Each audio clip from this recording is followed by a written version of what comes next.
Hello there, Ray here. Today I will be showing you this insanely fast glow lichen farm. This thing can produce as much as 108,000 lichen per hour. And click the subscribe button as I've designed a farm for every single new type of 1.17 item. And have the goal of farming every item in the game of Minecraft. You can check out my progress at this Google Doc, which I've linked down below. Lichen is a new 1.17 block that can be naturally found inside of caves. It is one of the first blocks in the game that has a unique ability of adding texture on top of other blocks, making it great for builds. It also doesn't normally grow, so you don't have to worry about it spreading about. With its ability to be easily applied to large builds for unique looks, you will definitely want a lot of this item. And that's exactly what this farm is dedicated for, producing a lot in a short period of time. It's quite simple to run. This is on and off switch right here. Then you just hop into this hole right here, close the trap door, and then you can aim anywhere. Then you can just hold down the left mouse button, where it will produce 30 glow lichen per second.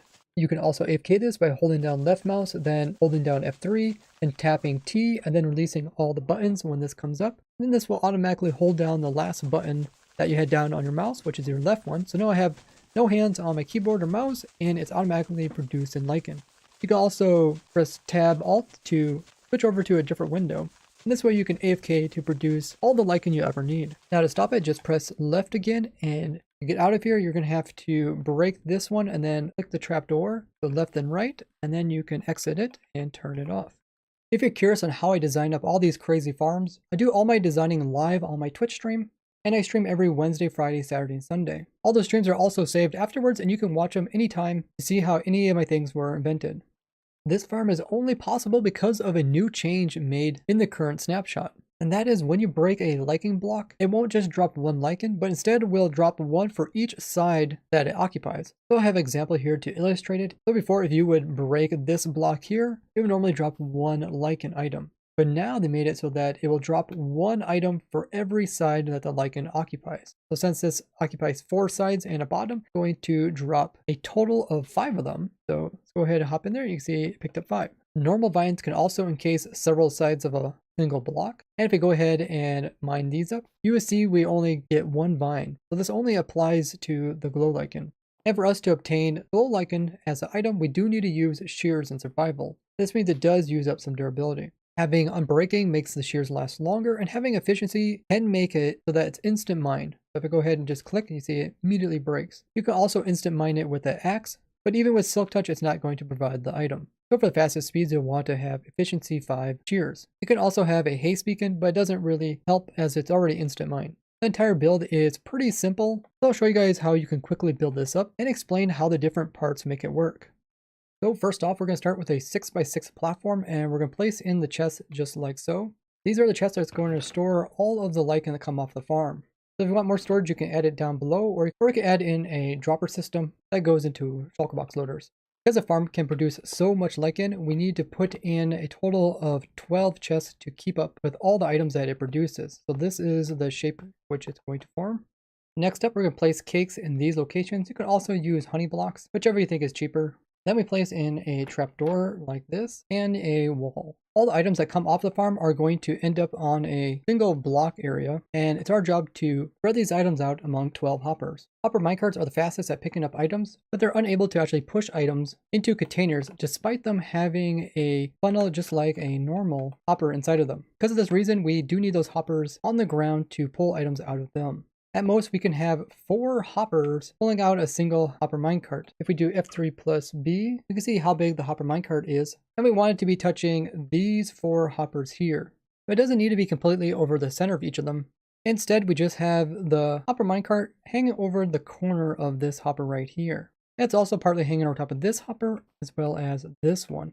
And that's what we have the cakes for. We could drop the hopper minecart in here and just nudge it so that's sitting over top of 4 of them. We can do the same thing on this side with the rails minecart and moving that block. And then we can come on from this side and nudge it into that corner. Those 2 are in the proper location.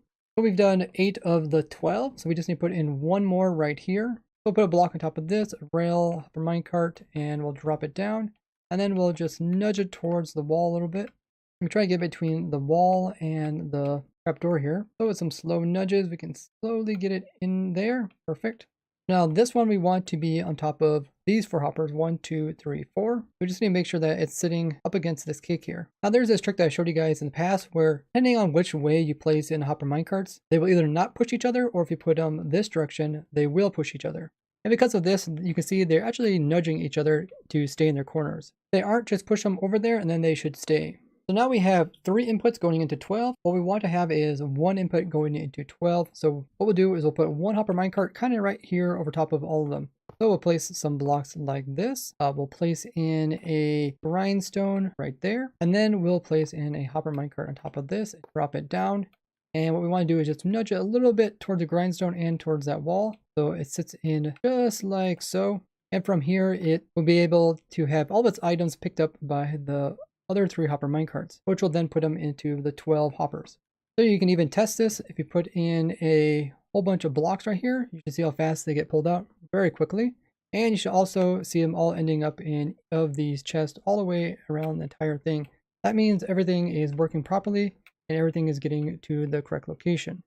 From here, you can place a trapdoor at the top of the side of this grindstone, and this will be the location where all the lichen will grow. So from here, you place in some scaffolding blocks to help you better position in the dispensers. And what you'll want to do is have a dispenser on each of these sides pointing inwards, just like so. Then you can place a block here and we'll have 2 more dispensers, one on this side pointing inwards and one on this side.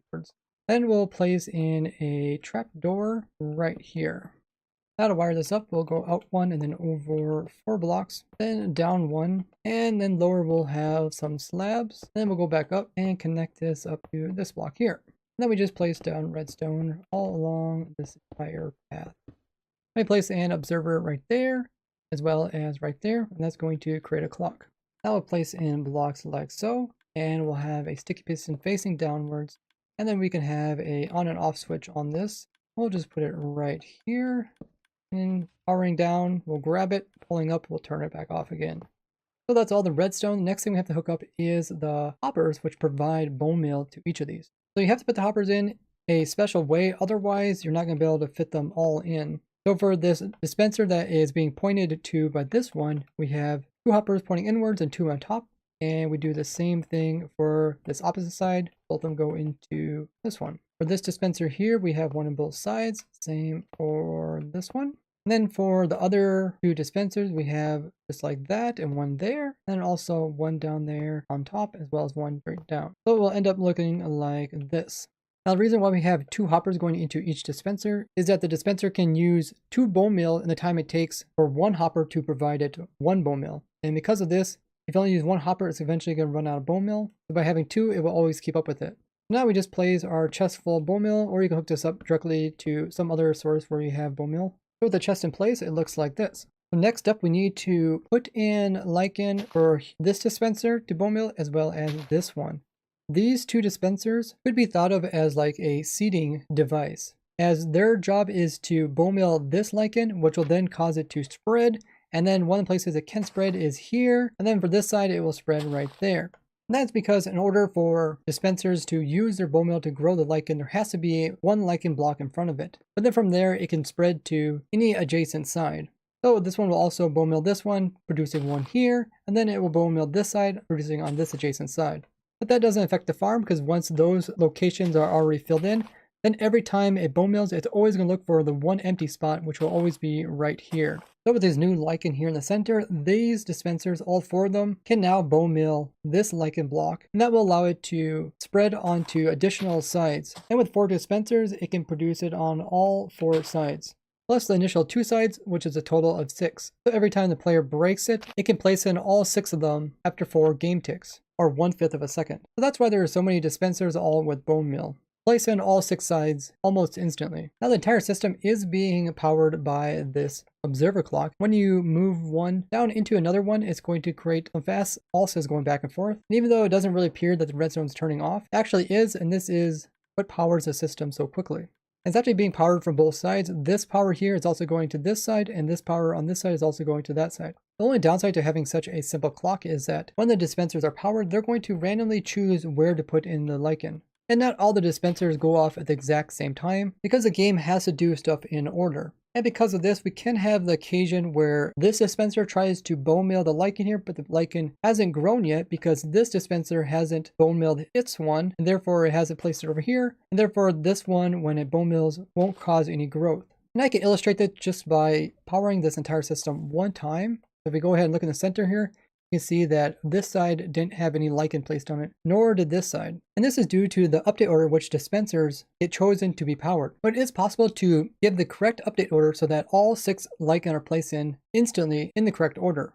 What I got here is just a small example where we are updating the dispensers that are on top with a repeater which will go before a comparator. So those are going to be powered, and then the bottom ones are going to be powered. And currently there is no lichen in here. And let's go ahead and push this button.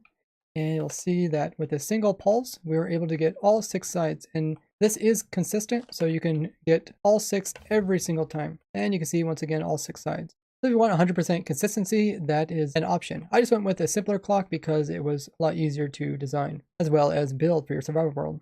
And with this clock that is putting off so many pulses so quickly, rarely will you ever notice that there is a lichen that doesn't spawn in instantly, because it has a couple attempts to actually place in the lichen. So if I just click, you can kind of see how that left one was a little bit slower at filling in, but most of the time you can see it does a pretty good job putting them all in instantly.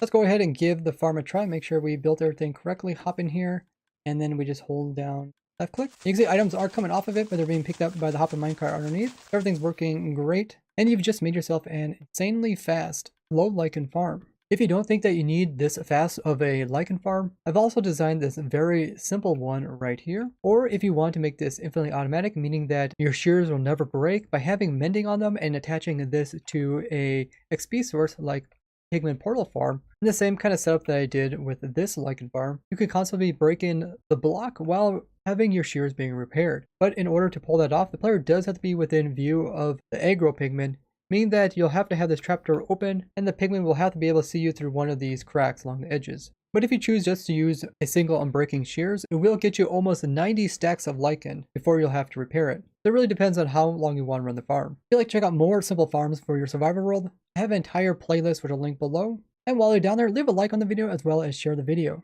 I've also provided the world download which includes all the 1.17 farms, which is also in the description. I hope you enjoyed this video and I will see you guys in the next one. Bye bye!